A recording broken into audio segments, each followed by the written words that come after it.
Here I have ZTE Blade A7s, and today I'm going to show you how to enable power saving mode on this device. So firstly, you have to go to the upper bar, and here you have this button battery saver. Tap on it once and you can enable this mode.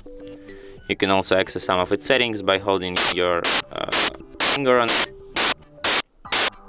Go to the power saver and you can switch it here. You can also set it to turn on automatically and set at which when battery reaches,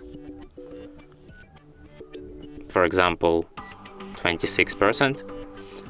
And you can also set it to reduce CPU performance.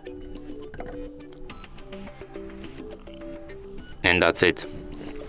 Thanks for watching. If you find this tutorial useful, don't forget to hit that like button and subscribe to our channel.